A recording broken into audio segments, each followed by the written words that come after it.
guys, it's your boy Raheem the Dream, and thank you so much for tuning in to another episode of Hood Dreams TV.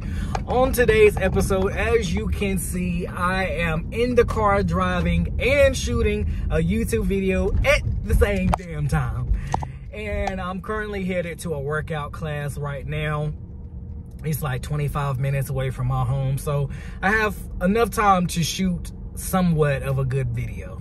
And we're not going to take too long on this, but by the thumb title, you already know what we're talking about today. We're talking about episode 2, reviewing episode 2 of season 14, The Real Housewives of New Jersey, episode 2.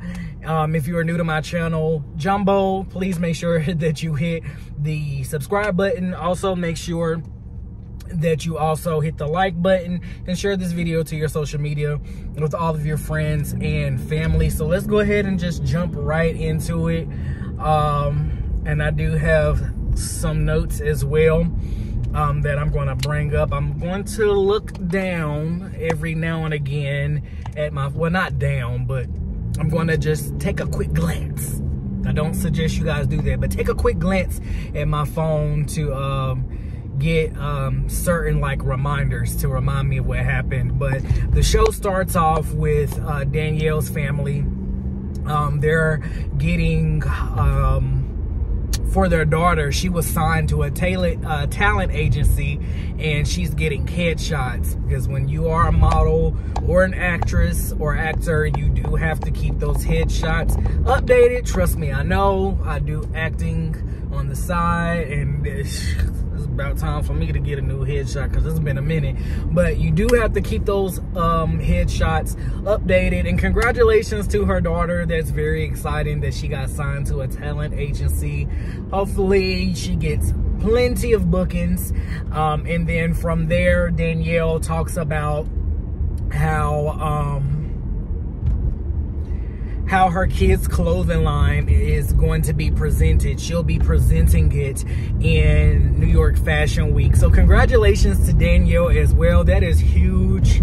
Not everybody who has fashion lines get to present in New York Fashion Week. So that's a huge congratulations to Danielle as well. I'm actually really starting to like Danielle. Last season, she was okay, and then she kind of rubbed me off the wrong way a little bit, just being like a yappy chihuahua and just yap, yap, yap, yap, yap, yap, yap. Issue, issue, issue. I want to argue. But this year, I'm really starting to like Danielle all over again. She's really cool. So yeah, congratulations to Danielle. She also talks about how she and her dad are no longer speaking. You know, last year she and her dad was speaking. Her dad was actually neutral between Danielle and her brother. As you all know from last season, Danielle did talk about how she and her brother do not speak, over her blocking her brother on Instagram, and he got mad and blocked her. I mean, yeah, he got mad and just like pretty much blocked her, exited her completely out of his life, and has not had anything to do with her since, because she blocked him on Instagram, which she didn't believe was even so serious, to just like completely cut me out of your life. But so anyway, she back to this season, she talks about how she's no longer cool with her dad because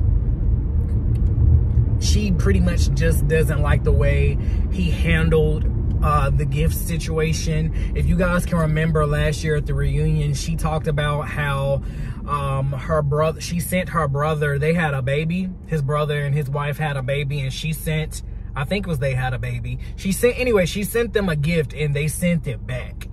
So like, you really know, like, he really is not effing with her, like, at all. Like, and that's terrible, because like, I can't imagine me not ever speaking to my sisters or brothers, really. I mean, and it may be like a few weeks or some months that go by that you know, we have a disagreement and we don't talk, but just to not talk forever is unacceptable. So hopefully that whole family dynamic gets better. I'm rooting for their family. But she did say that the dad is still does, you know, have a relationship with her kids. So that's somewhat good. So I'm glad she still allows him to see his grandkids. Let me see. I'm coming up on a red light right now, so I can stop and look at my phone. Next we go to Louis and Teresa, and they're talking about how Louis' dad, Louis Sr., is having an event, is planning an event for his sobriety. I think they said something about he used to drink a lot, and so he's having some type of sobriety event. Now, I don't think, I can't recall them whether or not if they had the event during this episode. I don't think they did. I think they're just talking about it, and it may happen possibly in a future episode that we just haven't seen yet, but they did talk about that. And then next we jump to Antonia's, Melissa and Joe's daughter. We jump to her birthday dinner. And so at this birthday dinner, it's like Melissa's family there with Antonia, her brothers, Melissa's mom and sisters, it was really good seeing her mom and sisters, because we really don't get to see a lot of them on the show that often. Well, we haven't, so it's good to see them, you know, coming around, especially the sisters. Was it sisters or sister? I can't remember. But also it was a gay couple. I think his name was Nick, was the main guy, but he was like, I'm thinking maybe a family friend. I don't think he was related to Melissa, or maybe he was like a cousin or something, but I honestly think that he was just like a family friend, friend of the family, you know. And he's a gay man, and, you know, they take that moment during Antonia's birthday dinner to just like talk about how they're appreciative of Joe and Melissa, and especially Joe, how like he's welcomed both him and his, you know, fiance. And that whole scene was a little weird to me. It felt like it was very much so produced and acting. And even Antonia, she was like, can y'all stop? Like, she had called like a little attitude. And I think she did that just because it was like, maybe everybody was taking the spotlight off of her. I don't really know. Or maybe she thought they was faking it, you know, trying to produce a fake story. But Melissa, she kept, with no tears, she kept crying. Like, she was, stop. You don't have to give us fake story. You don't have to show us fake emotion. You can be happy for someone without trying to force yourself to cry. So, and if you are going to cry, then make sure you take some acting lessons so that you can know how to cry better when on camera. But, yeah, Antonia, it just seems like she was over the bullshit, and she was like, can we stop? And so, what else did I do? What else did I talk about? They did say, which I thought was something to pay attention to. Joe did mention that they literally got pregnant with Antonia 2 months after getting married. And you know, the thing about babies coming right after marriage and stuff. So it's like, was she already pregnant with Antonia during the wedding? Or did she really get pregnant with Antonia after the wedding? But who are we to judge? I just thought that was something to bring up. Let's see. Next, we jump to Teresa's house, and she invites Danielle and Jennifer Aiden over for body sculpting. And it's like this booty body sculptor that you put on the booty, and it just like contracts, and apparently it hurts really bad. And I would love to try that. Like, must be so nice to be rich and just go and get procedures and use equipment to work your body out without having to ever go to the gym. So that was real cool, just seeing them, seeing Teresa invite the girls over for body sculpting. So then they jump from there to a scene with Margaret, Rachel, and Melissa playing some kind of like ping pong tennis, whatever it was. I haven't seen that type of tennis before.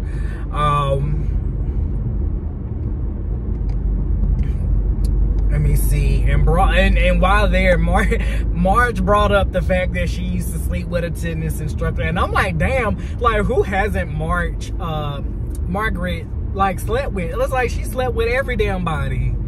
Like, good gracious, girl. But I ain't mad at you, especially if you did it when you were young. Like, go ahead and get it out your system while you're young, so that when you're older, you ain't gotta be a hoe no more. So I just thought that was something to note and write down. Also, Rachel, she brought up how she was diagnosed with rheumatoid arthritis in her arm and how she has arm pain.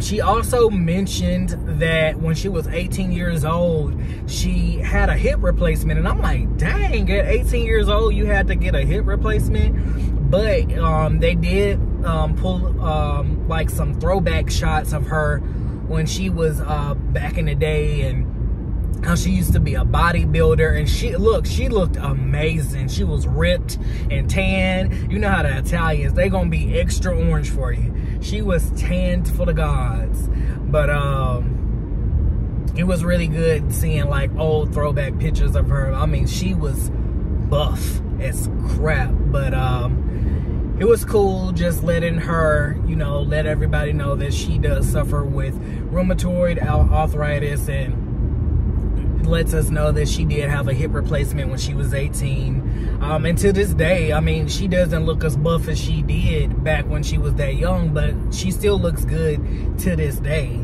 you know, after having babies. So after that, the scene jumps to everybody at the Jersey Shore.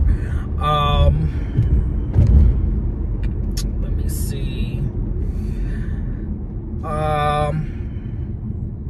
And then Danielle and Nate, they have a scene right after that where they are doing a celebration. Excuse me. They're doing a celebration of life for Nate, because Nate had, I can't remember how many years ago in that scene. They said, I think maybe it was like 8 or 9 years prior to that, Nate had a cyst in his brain that they had to remove. Or do you remove cyst, or do you pop? Because I watch a lot of Dr. Popper, Pimple Popper. I think you drain cysts, right? You don't just pull them out like it's a lipoma, right? You drain cysts. So maybe they popped it, I don't know. But anyway, he had a cyst that is gone, and you know, congratulations to them being able to successfully get that out of his brain. Because anything dealing with the brain, just anything can go wrong when it deals with the brain. He could have died, and thank God he didn't, and he's here today. And I like Nick. Nate. If I said Nick, excuse me. But I like Nate. He's really quiet on the show. Seems like, you know, he don't bother anybody. He tries to stay out of the drama. He tries to really stay out of the camera and just leave that to his wife, which I think that's what most of the men should do, except for Joe Gorga and Frank, because they bring great TV for the men. And even John Fuda, especially last episode, like, he gives great TV as well, because he will pop off. And so, but yeah, I like that for Nate. I don't want him to, you know, while he's on the show, to get into any drama with anybody. And so while they were at the celebration of life party, they did hire a black gospel choir to sing. And what I will tell you is, if you ever want some good singing, you will never go wrong with hiring a black gospel choir. You will never, ever, ever go wrong with that. Some of the best singing you're ever going to hear. Ever. So, I just thought it was very appropriate for the type of event that it was. And again, congratulations to Nate on his being here and being alive.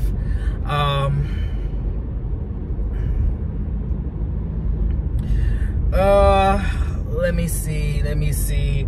Next we go to while they're at the celebration of life party, Teresa and Jen Fessler, they step to the side and they have a one-on-one conversation. And I thought that was really interesting because Jen is trying to be neutral between Margaret and Teresa.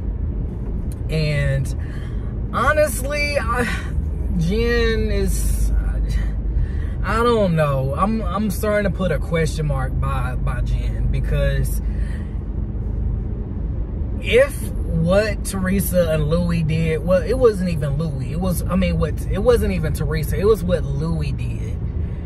But if Louis really did do what he did by like contacting Margaret's kids and stuff on their job and like threatening them and stuff, allegedly, and Teresa sitting there backing Louis up and saying he really didn't do it, and Jen is Margaret's friend and she's thinking, you know, I want to get to befriend Teresa, knowing that her man has done this, and she's backing her man up 100%.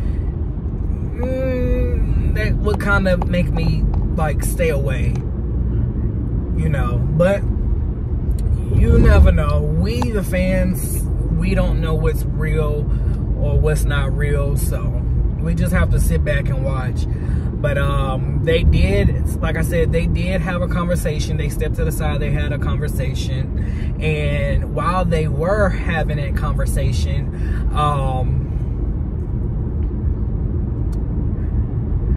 Jen Fessler did ask Teresa about that. And Teresa said on her kids, that did not happen. Louis did not do that. And she put it on her kids. So, I mean, if she put it on her kids, which you should never do that, ever put it on your kids, but she did. And so after that, Teresa was like, well, now that we got that out the way, I want to bring up to you, because it was brought up during the reunion last year that you had said to the group, y'all didn't execute the plan like y'all said y'all was going to do, something to that effect. And she was like, what did you mean by that?